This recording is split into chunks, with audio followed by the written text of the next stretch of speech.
Uy, si Sian. Happy ka? Ano sasabihin kay mama? Thank you. Kay papa? Uy, may candle. Open natin.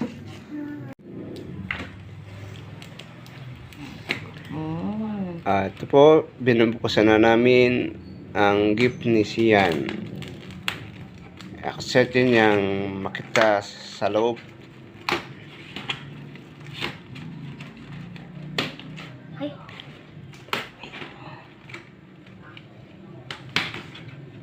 Ay. Ito.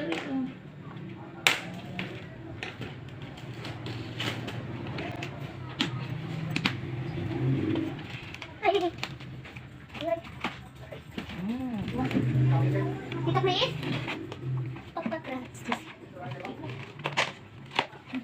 Tapos, i-picture ka sa akin. Kanta mo natin siya. Paano? Iyan mo. Happy birthday, Sian. Happy birthday, happy birthday. Happy birthday, Sian. Oh, blow the candle. Yay! Kiss natin. Kiss ka ni Papa. I love Happy you. birthday. I love you, Sian. Ayaw mo. Then, oh, ako dito bum si Mama. Nyek!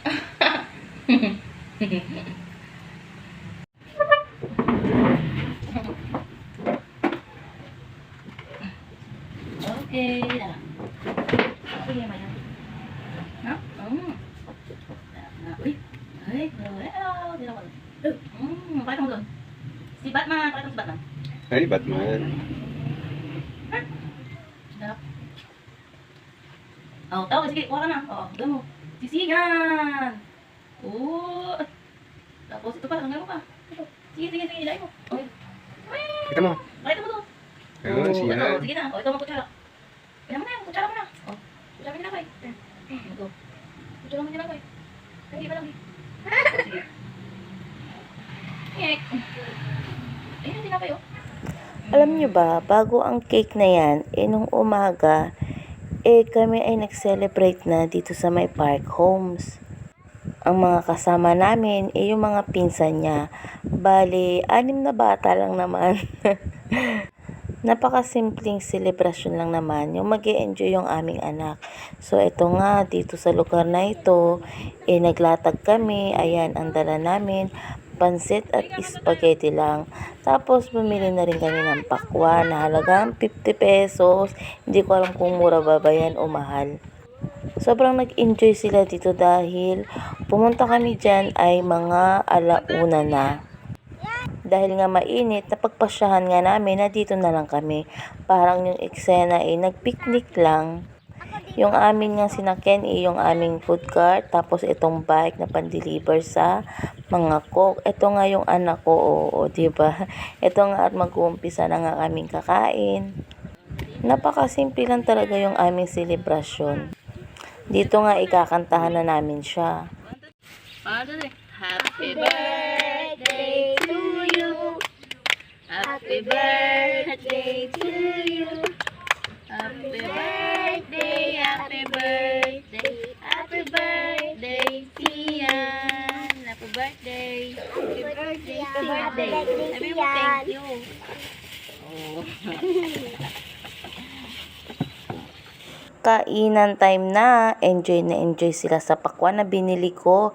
At ang drinks nga pala namin dyan, syempre, unlimited palamig.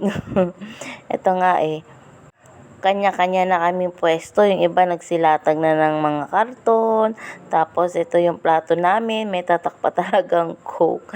Ito na, kasi simulan na nilang mamili ng kanilang kakainin. Nakakatuwa lang dahil ganitong klase ng eksena ng selebrasyon, talagang nag-e-enjoy sila. Habang nagkukwentuhan, syempre, samahan natin ang pagkain. Makikita mo na kami lang talaga. Napakasimple lang talaga. Tapos, nung mga habang tumatagal yung oras dyan, may mga dumadating. Yung iba, namasyal, yung iba, may mga nagpo-photoshoot.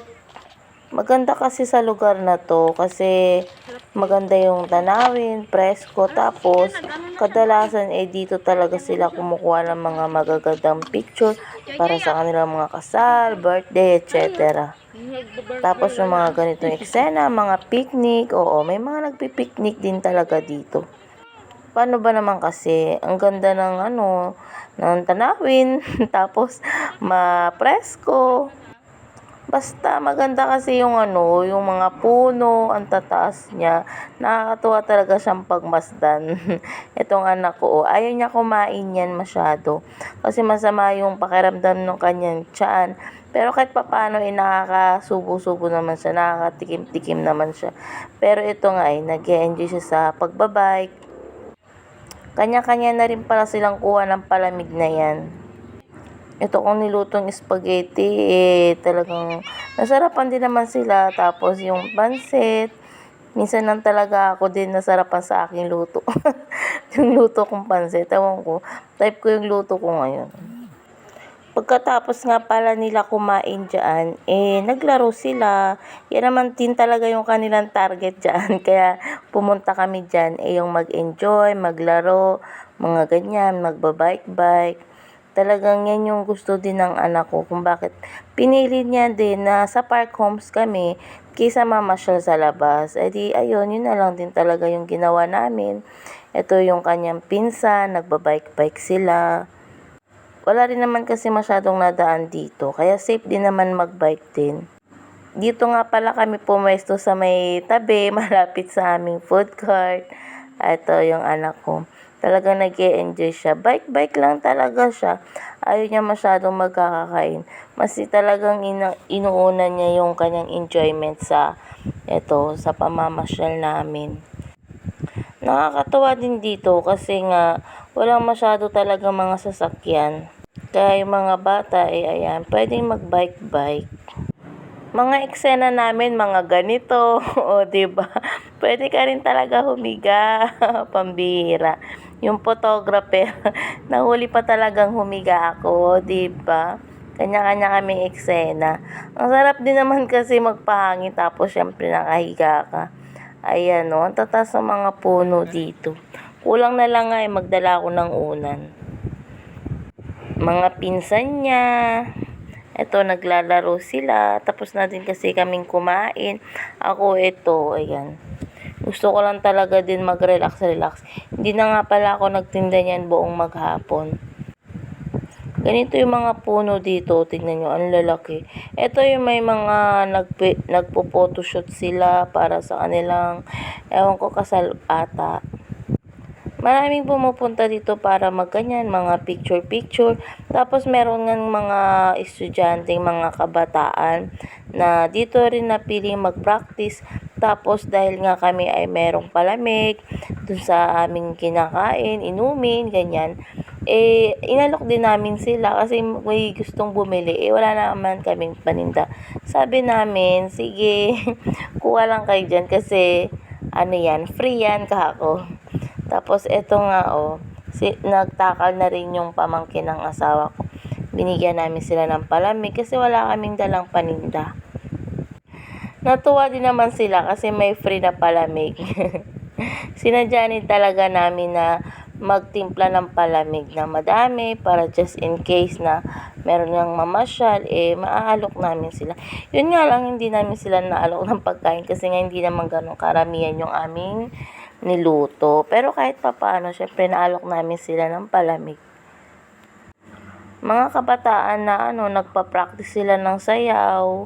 Tapos habang nagpa-practice sila, itong mga pamangkin ng asawa ko, tapos anak ko, ayan, nanonood sila. Tuwa din naman sila sa eksena. Mag-aalas 3 na nga pala niyan at kami ay nagpasya na rin na umuwi. Pero bago kami umuwi, dumaan muna kami sa may kalamansian para bumili ng kalamansi para sa aming ititindang siomay. At dito nga nagtatapos ang aming pamamasyal dito sa Park Homes.